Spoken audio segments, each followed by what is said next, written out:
there today, but I couldn't find a guest teacher. Welcome to the world of teaching.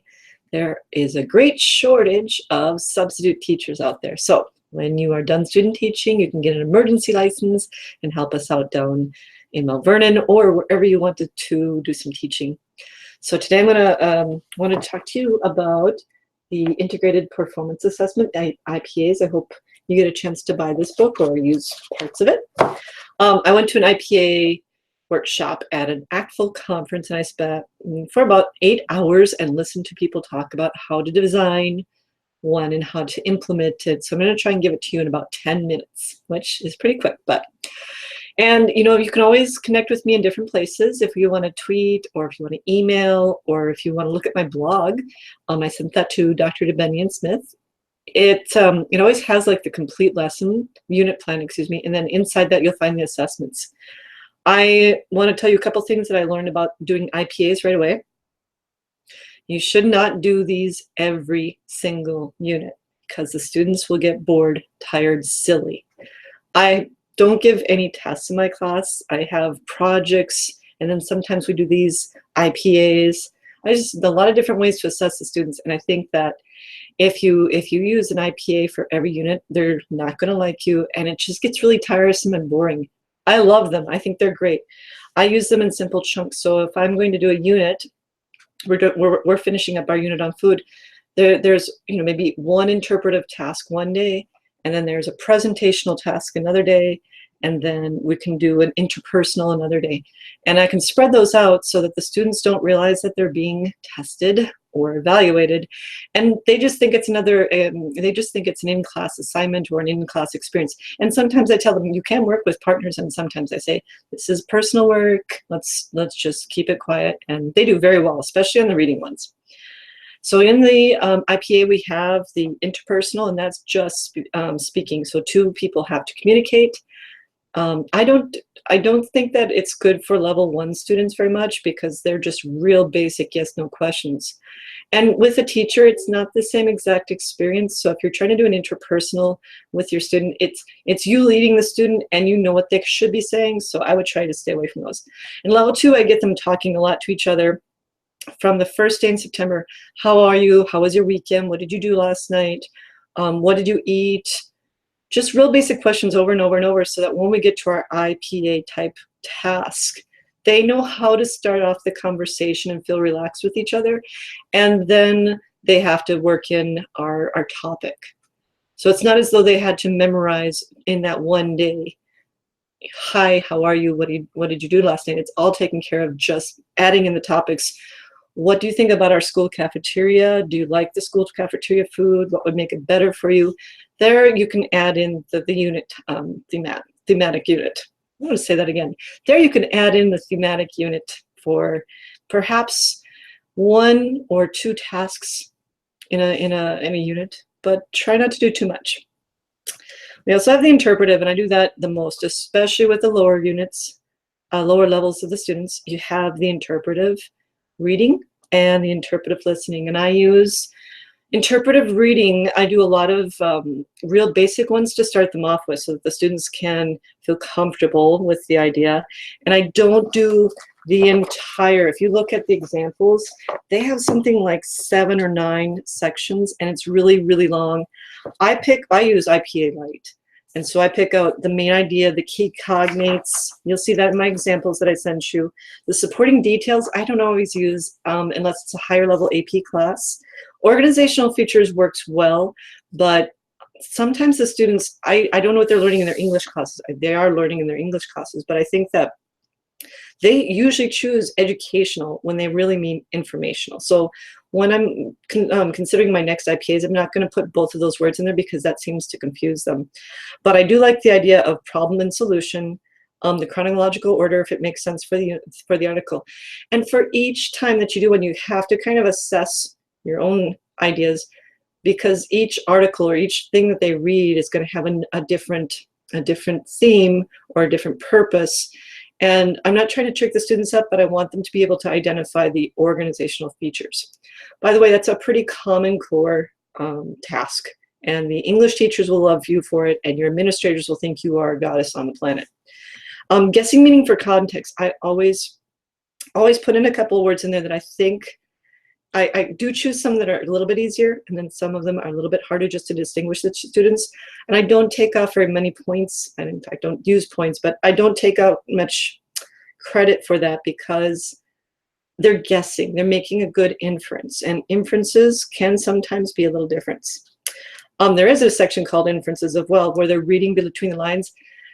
For sophomores, especially who haven't had much experience in life, you cannot expect them to make those connections all the time. So I try and keep it to 1 or 2 questions, and it's something that we've talked about in classes that I've mentioned, or if I talk to the social studies teachers and say, what have you been working on in the past couple of weeks? So at least they can grab some inferences out of there.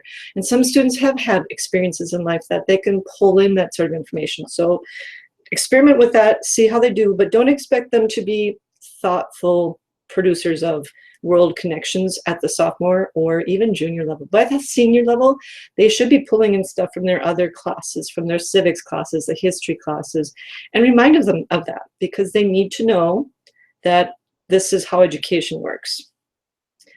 I always want to say comparing cultural perspectives. That's one of our 5 C's in ACTFL, is the connections and the comparing and the culture. We got to put that all together. And especially for the AP test, the last section, so the 2-minute presentation, is the cultural comparison. What we want to do is start training students on how to take what they've learned from this reading or from this video and pull it into what they know in their own community and compare, contrast, but also try and add their own perspective into that. I've been doing a lot of those reading ones where it's usually a social justice unit, or it's the school lunch that we're working on right now. We've used it for girls in education, but we've also used it for health, where we've talked about healthy life choices and lifestyles. The last one, of course, is presentational. And I usually keep that for the higher levels when it comes to speaking, but I do some writing at the lower levels. And if you can kind of graduate the students from real basic things like writing an email, which is also one of the AP tasks, if you get them used to that idea of presentational writing, presentational speaking, I try and save that for the seniors or the juniors who are in 3rd or 4th or AP level. There's a lot of research saying that most of the, except for this, of course, this is presentational speaking, but that is reserved more for adult levels. So I guess you could do it for, if you were talking about animals and you want to have the students talk about animals in front of the class. But after 17 years, I've noticed that students don't do well on oral presentations because we push too much onto them.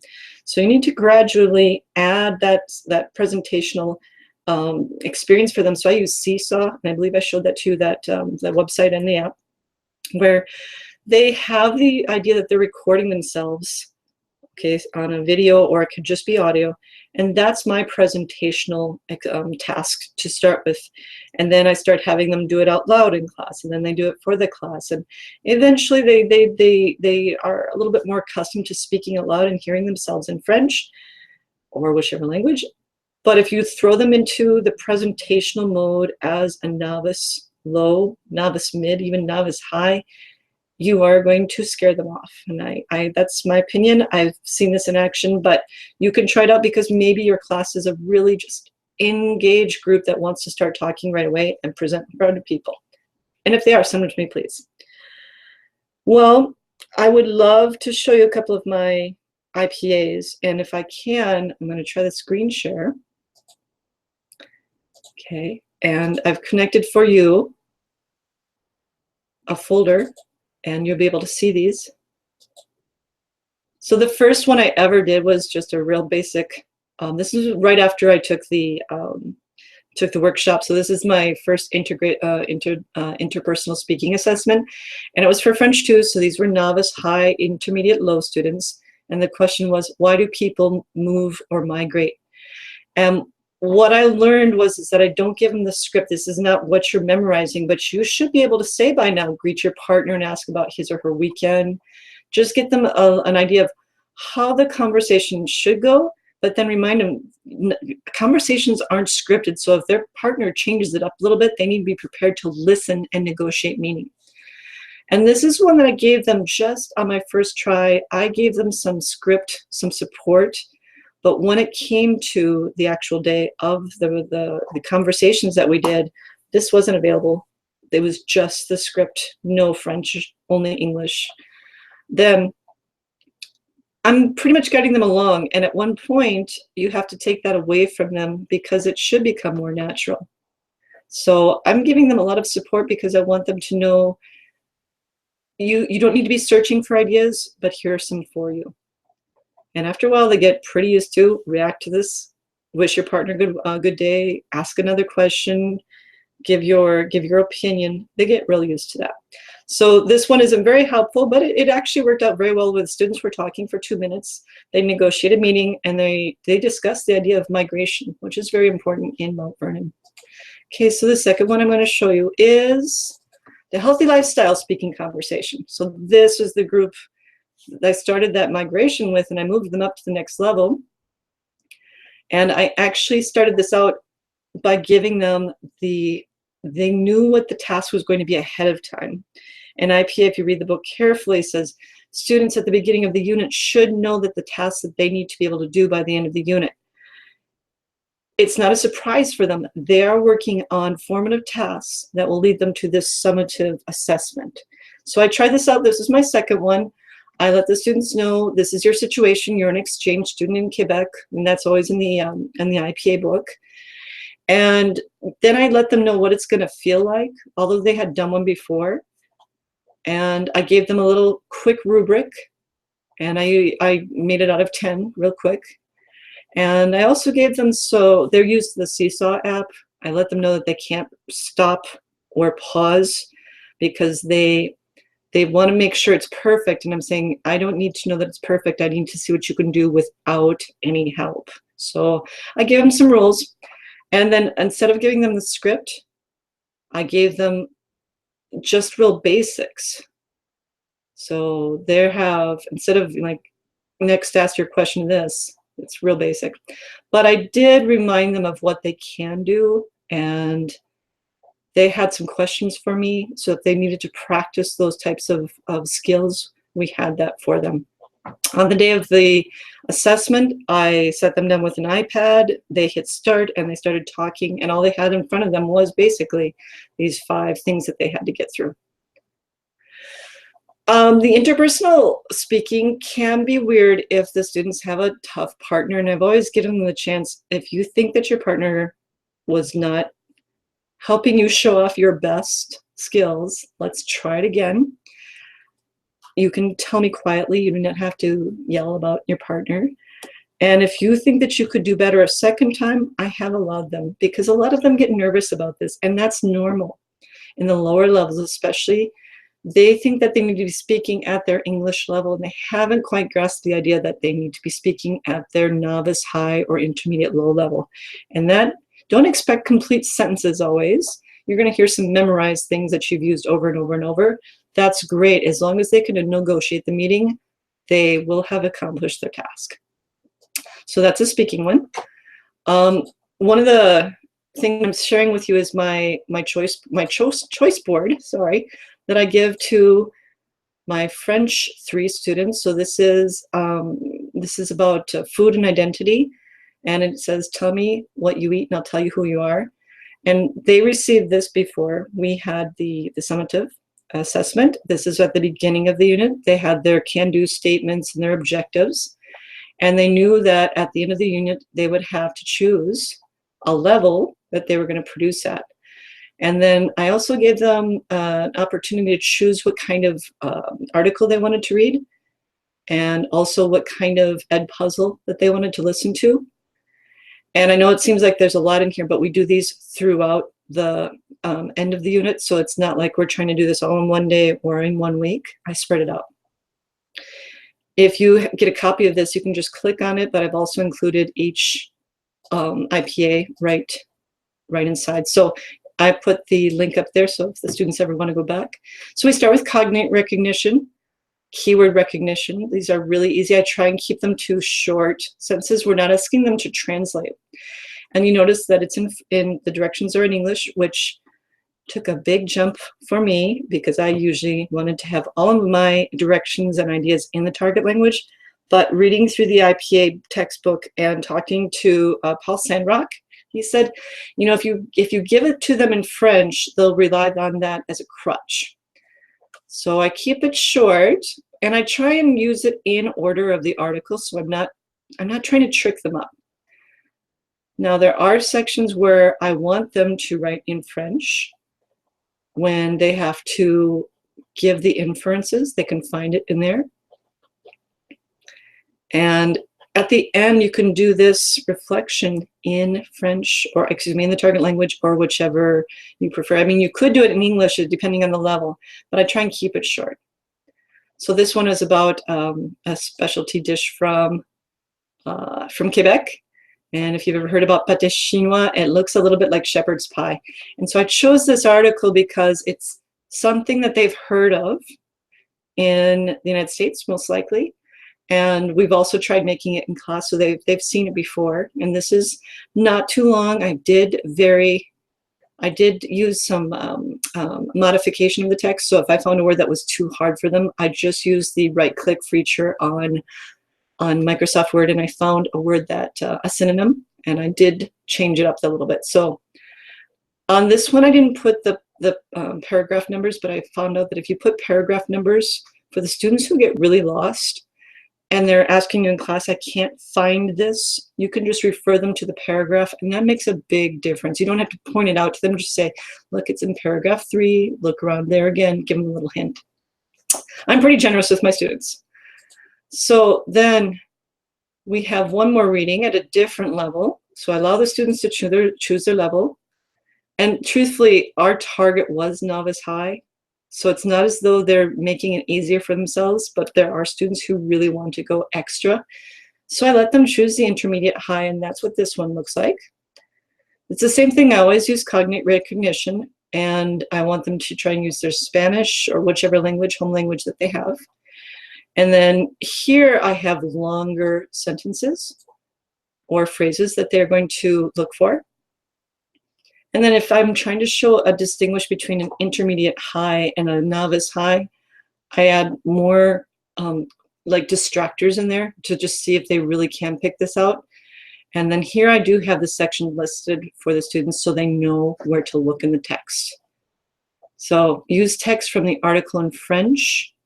That way, for the supporting details here, they have to go back, find this idea, and then actually show that they read and understood it. So this is a higher level, IPA for reading. And then one last one I wanted to show you. It's one I just started out with this year for my French 2, is that they're going to be writing an email. So I'm getting them started the idea of the AP test. And they're going to be writing about 90 words. They're writing a teenager in France they're going to be spending a summer with, or a year with. And here, this is just the practice. I'm giving them the ideas of what they're going to be using.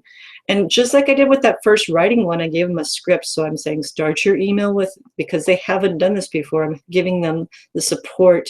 If you throw it at them and say, just write an email, they're going to resort to Google Translate. They're going to copy, they're going to cheat. And I think it's just better to show them what you're looking for, how to close it, and then give them some support. What do they need to do? Here's some activities that I'm going to use. Here are my favorite foods, the questions I'm going to ask. So they have basically a sentence frame or a paragraph frame that they're going to be using. And I found that they were able to write really well. They were able to show that they could use questions, that they could describe their favorite activities. They went through each one of these, and it worked out pretty well. Even with my lowest level of writers, they were able to find about 90 to 100 words on their paper with a very little writing. So we tried that out.